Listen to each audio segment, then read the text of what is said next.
Okay, it's story time. I have a story for you. I probably shouldn't share it because it doesn't really make me look good, but I'm going to share it because I learned a huge lesson about working with Section 8 that could be very valuable to a lot of people.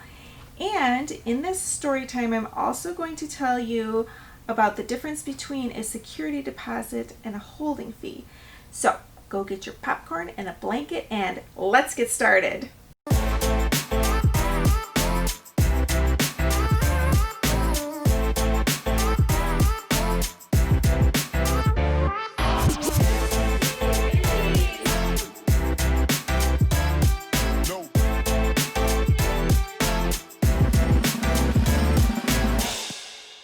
I am Monique Burns. My husband and I buy houses in Detroit.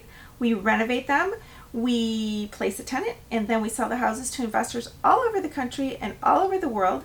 I also started a property management business in 2015, and I am on the board of my local RIA, Real Estate Investors Association of Oakland County here. I am the educator, and I like to bring excellency to landlording. So here's my story. This woman applied for one of my houses. She had a Section 8 voucher. If you don't know exactly what Section 8 is, I've got this Section 8 for Dummies right here. She had a voucher. She said, hey, can I rent from you?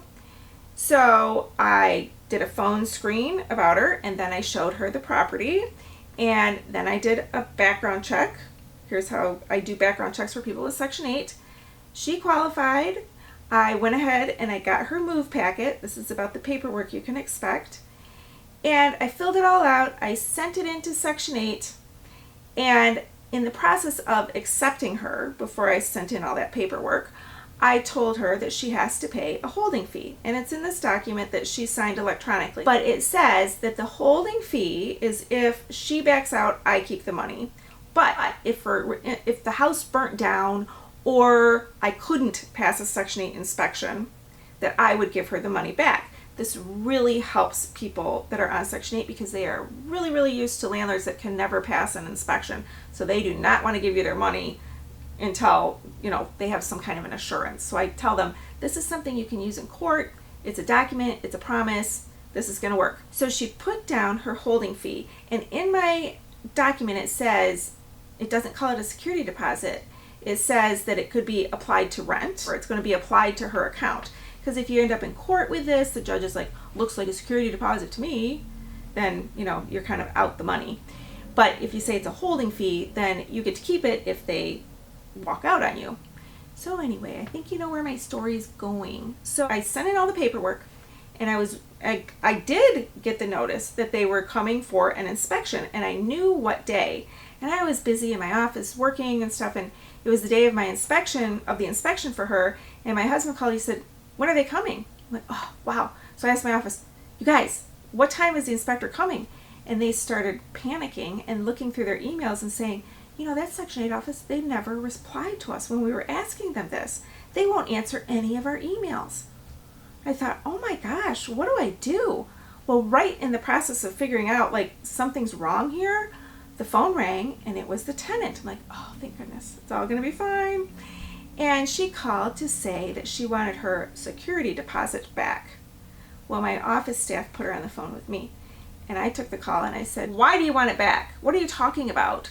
And she said she found another house. Were you going to tell us? I mean, what is that all about? Rude, right?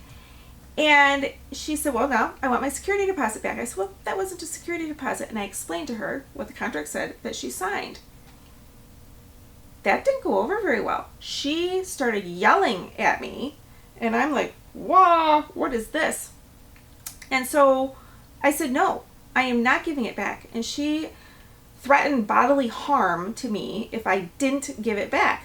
And I thought, oh, well, you'll never find me. For one, nobody ever can find this place. For two, I have a steel door. I'm on the second floor, so I've got this flight of stairs, and at the bottom of the flight of stairs is a steel door with a security code. So good luck. I thought, you'll never find me. All of a sudden, I was at the top of the stairs, And all of a sudden the door opens because my leasing agent was walking in right then, and my leasing agent recognized her as somebody she had placed in that house. She's like, "Oh, nice to see you." And the woman said, "Oh, I need to go talk to Monique." "Okay." And she pressed the code, and the woman yelled to me, "I want my money back." And I said, "No, I am not giving it back to you. You need to leave." And she started flying up the stairs at me, screaming all kinds of obscenities. I freaked out. I've never had anyone chase me. I've never had anyone hurt me in my life. I have really lived a very nice, insulated life. That freaked me out. I ran into this office and I pulled the door shut as she was trying to pull it open, and I was able to get it locked, and she was out there screaming, "Come on, let's fight." And I'm like, yeah, we know who would lose that fight, and it would be me. So I'm all sweating and in a panic, and I'm calling my husband. I said, "Pat, what do I do? What do I do? I'm not giving her that money back. I am so mad at her. What am I supposed to do? Should I just call the police, or what do I do?" He's like, "You know what? What's going to happen if you call the police? They're going to come. They're going to tell her to leave. And then she's going to come after you. Then everywhere you go, you're going to be looking over your shoulder and scared because this woman is threatening you." He's like, "What's the big deal? Give her the money back. Just give it back and go on and live a peaceful life." So I did, but I have to say, I was a bit of a chicken. So I let my office staff write her the check and give it back to her. So what did I learn? That we should have had better communication with her all along. I don't know why she picked another house. We didn't talk to her enough. And why didn't Section 8 answer me? Because I wasn't their client. You have to know your role with Section 8. Apparently, I wasn't their client. She was their client. They didn't have what's called a HAP contract with me to start paying rent. So they said, "You're nobody to us," and they never even bothered to tell me. In retrospect, I've learned a lot since making these videos. I really should have made a complaint about that Section 8 office because that was not cool. You know what else I should have done? I should have complained about the tenant snitching right there. That was a serious complaint. She did not deserve to have a Section 8 voucher treating me like that. I should have told her caseworker about that. I was pretty shook up. I'll admit it. I didn't come back to work for like a week. I worked from home. I was just floored by the whole thing.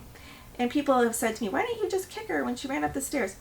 Look at me. Do I look like I could kick anyone whatsoever? No. I'd probably stub my toe and be crying. Please watch the rest of my playlist about secrets of Section 8. If you want to make a comment, please be nice to me, please. And watch my videos about investing in Detroit, and check out my latest upload, and be sure you subscribe. I have stories all the time. Thanks for watching.